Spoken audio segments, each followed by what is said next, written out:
अरविंद केजरीवाल दिल्ली मुख्यमंत्री की कुर्सी छोड़कर हार नहीं मान रहे, बल्कि सियासत पे नए सिरे से जुट रहे हैं। क्या है केजरीवाल की राजनीति, क्या है आम आदमी पार्टी का भविष्य, ये सवाल बेहद अहम है। अरविंद केजरीवाल हैं इस बार के न्यूज मेकर।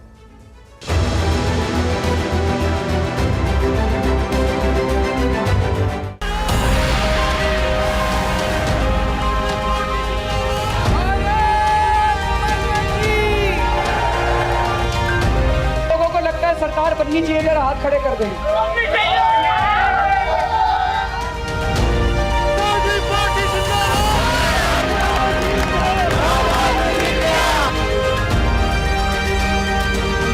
जब आप सच्चाई के रास्ते पे चलते हैं तो इस दुनिया की सारी, इस ब्रह्मांड की सारी शक्तियां आपकी मदद करती हैं।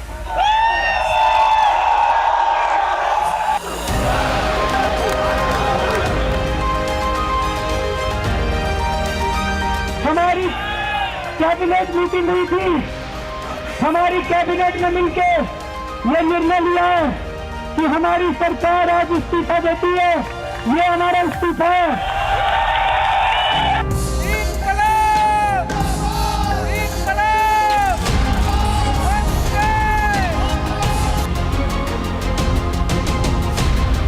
इनकी जेल की मोटी मोटी दीवारें, इनकी जेल की सलाखें केजरीवाल के हौसले को कमजोर नहीं कर सकती।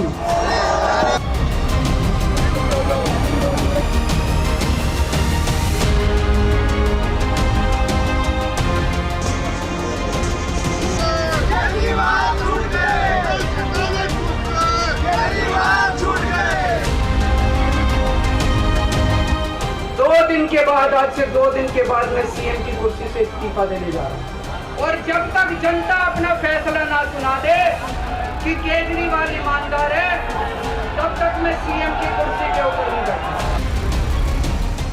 मैं आतिशी ईश्वर की शपथ लेती हूँ। केजरीवाल आपके बीच पहुंच चुके हैं। केजरीवाल के साथ विपक्ष और खासकर कांग्रेस एक उलझे हुए रिश्ते में है। दिल्ली से कांग्रेस की विदाई केजरीवाल की ही वजह से हुई थी।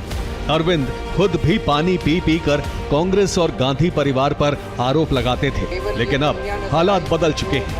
केजरीवाल को केंद्र में बीजेपी से लड़ने के लिए एक मजबूत और राष्ट्रीय पार्टी की जरूरत है, जो संसद के अंदर और बाहर दोनों जगह दिल्ली के मुद्दों पर आम आदमी पार्टी का साथ दे सके। लेकिन हर जगह कांग्रेस और आम आदमी पार्टी की जमीन एक ही है। एक को मजबूत होने के लिए दूसरे को कमजोर होना ही पड़ेगा। यही वजह है कि जब हरियाणा विधानसभा चुनाव में गठबंधन का जिक्र आया तो कांग्रेस के क्षेत्रीय नेताओं ने आम आदमी पार्टी से दूरी बनाकर रखने की बात कही।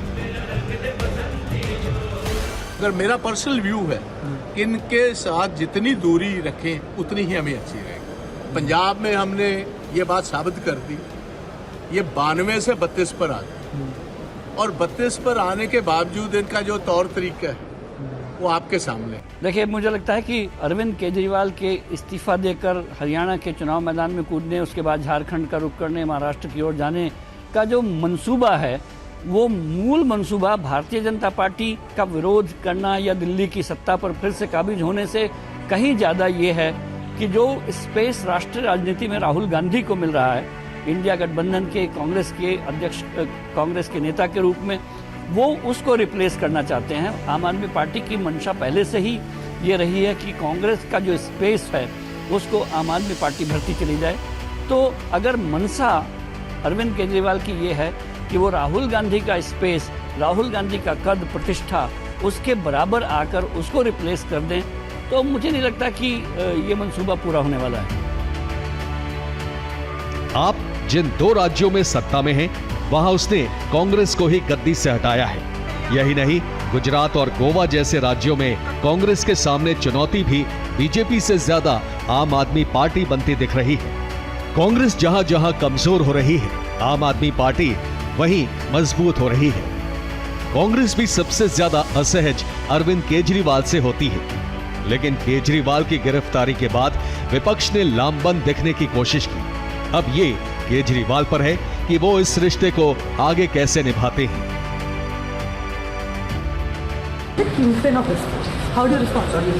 What I have to say, I've said in court. I don't want to engage on cameras. Sorry, India गठबंधन के नेताओं ने गिरफ्तारी की निंदा की, लेकिन केजरीवाल के इस्तीफे पर भी खुशी जाहिर की। वजह साफ है, लोकसभा चुनाव में बेहतर नतीजे आने के बाद कांग्रेस अपनी खोई हुई जमीन दोबारा हासिल करने को तैयार है। हरियाणा में गठबंधन होते होते रह गया। भले ही राहुल गांधी ने कहा हो कि इंडिया गठबंधन को साथ लेकर चलने की संभावनाएं तलाशी जाए, हुआ वही जो प्रदेश के नेता चाहते थे, यानी आम आदमी पार्टी अलग और कांग्रेस अलग। मुकाबला हरियाणा में सीधा कांग्रेस और भारतीय जनता पार्टी का है। लोग वोट काटों को वोट देने वाले नहीं हैं। फिलहाल ऐसा लग रहा है कि अरविंद ने राहुल गांधी से सियासी सीख ली है। राहुल ने कांग्रेस अध्यक्ष पद छोड़ा और राजनीति की क्रीज पर बैक टू बेसिक्स यानी बुनियादी तकनीक की तरफ लौटने की कोशिश की। राहुल सीधे लोगों से मिलने निकले थे।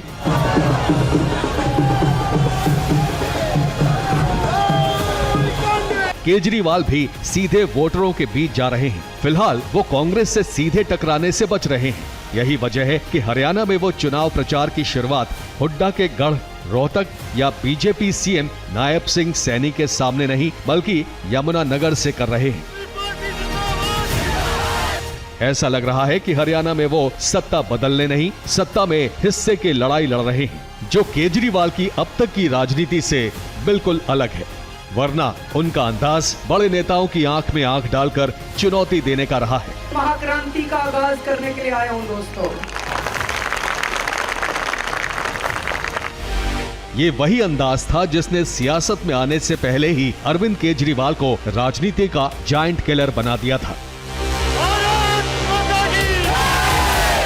उनकी एक आवाज पर दिल्ली ने कांग्रेस को सत्ता से न सिर्फ उखाड़ फेंका, बल्कि एक तरह से उसका वजूद ही मिटा दिया।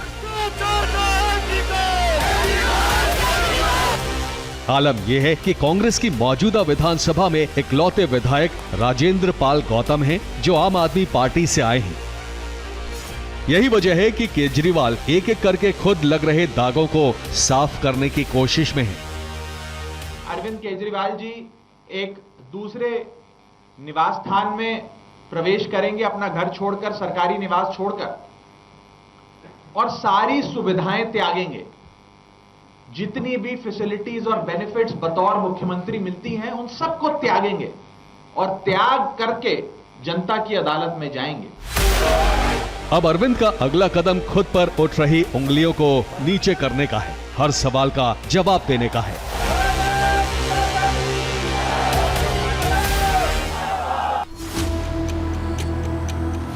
आतिशी को दिल्ली का सीएम बनाकर अरविंद केजरीवाल ने यह साफ संकेत दे दिया है कि उन्हें कुर्सी के लिए लालची नेता के तौर पर न देखा जाए। केजरीवाल तो राजनीति में आए ही उसे बदलने के लिए थे, तो सवाल उठ रहा था कि भ्रष्टाचार के आरोप लगने और जेल जाने के बाद भी उन्होंने कुर्सी क्यों नहीं छोड़ी। मनीष सिसोदिया को भी कुर्सी से दूर रखकर उन्होंने संदेश दिया है कि दिल्ली की राजनीति में उनके फेवरेट नेताओं को भी सड़क पर उतरना होगा।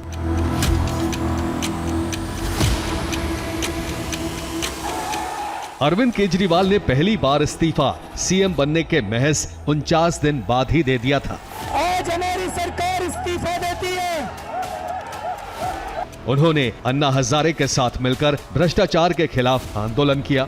2012 में अपनी पार्टी का ऐलान किया। 2013 में कांग्रेस के खिलाफ चुनाव लड़ा, फिर उसी के साथ सरकार बनाई और आखिरकार इस्तीफा दे दिया, जिसके बाद उन्हें साफ जनादेश मिला। केजरीवाल को उम्मीद है कि इस बार जेल से निकलकर दिए इस्तीफे के बाद भी उनकी राजनीति पिछली बार की तरह मजबूत हो जाएगी। केजरीवाल जेल गए तो उनके विरोधी भी उनके साथ खड़े हो गए, लेकिन पुराने विरोधी अगर साथ आए तो अरविंद के पुराने सहयोगी उनसे दूर जा चुके हैं। जिन अन्ना हजारे के साथ अरविंद केजरीवाल ने रामलीला मैदान से पूरे देश की कल्पना को कब्जे में कर लिया था, उन्हीं अन्ना हजारे ने भी मौका मिलते ही केजरीवाल को कटघरे में खड़ा कर दिया। कई साल हम लोग साथ में थे। उस टाइम बार बार मैं कह रहा था कि राजनीति में नहीं जाना, समाज सेवा ये अपने जीवन में आनंद देती है आनंद में डूबे रह रहा हूँ, लेकिन उसके दिल में नहीं लगा, कोई बात आई नहीं। और आज जो होना तो हो गया, नहीं हो तो उनके दिल में क्या है मैं क्या जानना। विडंबना इसलिए भी है कि जिन आरोपों में केजरीवाल को जेल जाना पड़ा वो असल में सबसे पहले कांग्रेस ने ही लगाए थे। ये दोनों ही पार्टियों के लिए विचित्र हालात थे। जो कुछ भी हो रहा है वहाँ हो रहा है, और जो हो रहा है वो आपके सामने है, आप भी देख रहे हैं, हम भी देख रहे हैं, दिल्ली भी देख रही है। जो देखिए, जनता सबसे बड़ी है, सबको इसी को जनता में जाना है, जाएंगे और जनता जो फैसला करेगी सामने आएगा सबके। देखिए, आज की तारीख में खुद कांग्रेस के लोग भी अरविंद केजरीवाल से खुश नहीं है, और उनको कांग्रेस के लोग ही उन्हें हरा देंगे। जैसे कहां उनका गठबंधन, वो क्या हरियाणा में गठबंधन किया? अगर वो हरियाणा में अकेले लड़ते हैं तो जाहिर है वो फायदा तो किसको पहुंचाएंगे? कांग्रेस को नुकसान पहुंचाने के लिए लड़ रहे हैं। तो क्या कर रहे हैं अरविंद जी? अरविंद जी कहां, ना कांग्रेस से कहीं समझौता कर रहे हैं, ना बीजेपी समझौता कर रहे हैं। वो इनकी जो बीच बीच में सुविधा के अनुसार राजनीति करने की आदत है ना, वो उन्हें अपने पैरों पे कुल्हाड़ी ही मार रहे हैं। केजरीवाल की राजनीति समझने के लिए वक्त में थोड़ा पीछे चलना होगा। तब केंद्र और दिल्ली दोनों जगह कांग्रेस की सरकार थी। अन्ना हजारे के साथ आंदोलन पर बैठे अरविंद केजरीवाल ने राजनीति में भ्रष्टाचार के मुद्दे को सबसे बड़ा, प्रभावकारी और सनसनीखेज मुद्दा बना दिया था। अरविंद आम आदमी की छवि के साथ केंद्र की सत्ता से भिड़ रहे थे और सभी ये युद्ध देख रहे थे। आम से दिखने वाले अरविंद ने आम आदमी पार्टी बनाई। उस वक्त देश में स्टार्टअप का इतना चलन नहीं था, लेकिन आईआईटी और उसके बाद आईआरएस की नौकरी कर चुके अरविंद केजरीवाल ने राजनीति में नैतिकता को सबसे बड़ा मुद्दा बनाकर रख दिया। जनता की जमीनें छीन छीन के डीएलएफ को देता है। उनके एक एक भाषण और बयान से साफ सुथरी, भ्रष्टाचार विहीन राजनीति की उम्मीद झलकती थी। मेरी कोई औकात नहीं है, ये हम सब लोगों की लड़ाई, हम सब लोगों को मिलकर लड़नी पड़ेगी। इस संसद के अंदर 163 लोग ऐसे हैं जिन्होंने जो जघन्य अपराध के लिए उनके खिलाफ मामले चल रहे हैं। क्या इस संसद से हमारे देश को गरीबी और भ्रष्टाचार से छुटकारा मिल सकता है? इस कुर्सी के अंदर कुछ ना कुछ समस्या है। जो इस कुर्सी के ऊपर बैठता है वही गड़बड़ हो जाता है। राजनीति में वो आए, उन्होंने ब्यूरोक्रेसी की नौकरी छोड़ी, अन्ना आंदोलन में आए, राजनीतिक पार्टी बनाई और दिल्ली में सरकार है उनकी, पंजाब में सरकार है, राष्ट्रीय पार्टी का दर्जा उन्होंने हासिल किया है। तो स्टार्टअप शब्द मुझे नहीं लगता है कि ठीक होगा, लेकिन उन्होंने जिस एजेंडे के साथ किया है, अल्टरनेट पॉलिटिक्स की जहाँ पर पब्लिक अपेक्षा कर रही थी, खासकर यूथ, वो अल्टरनेट पॉलिटिक्स इस्टेब्लिश करने में केजरीवाल सफल नहीं हुए। लेकिन उन्हें बहुत सारे कंप्रोमाइज़ करने पड़ेंगे, उन्हें प्रैग्मेटिक अप्रोच लेना होगा पॉलिटिक्स को लेकर के, जो फिलहाल उनमें दिख नहीं रहा है। अरविंद केजरीवाल ने राजनीति का सफर शुरू किया था इस वादे के साथ कि वो राजनीति में नहीं आएंगे, लेकिन फिर उन्होंने राजनीति में उतरने का फैसला भी किया, जिसके बाद उन्हें दिल्ली की राजनीति में ऐतिहासिक सफलता मिली और शीला दीक्षित जैसी दिग्गज नेता अपना विधानसभा चुनाव तक हार गई। इसके बाद दिल्ली की राजनीति से कांग्रेस और बीजेपी दोनों ही आम आदमी पार्टी से टकरा नहीं पाई। वजह थी भ्रष्टाचार के खिलाफ केजरीवाल लगातार बाकी पार्टियों को घेरते रहे। अब वही केजरीवाल इसी करप्शन के मुद्दे पर घिरे हुए हैं। गिरफ्तार होने वाले वो देश के पहले सिटिंग सीएम बन गए। अब एक बड़ा राजनीतिक सवाल है, क्या केजरीवाल की राजनीति से भ्रष्टाचार का मुद्दा खत्म हो जाएगा? केजरीवाल के इस्तीफे से सियासी नफा नुकसान किसको होगा? इन सारे सवालों के जवाब में ही ये भी छुपा है कि केजरीवाल सिर्फ क्षेत्रीय राजनीति में सिमटे रहेंगे या राष्ट्रीय राजनीति के केंद्र में भी बड़े खिलाड़ी बनकर उभरेंगे।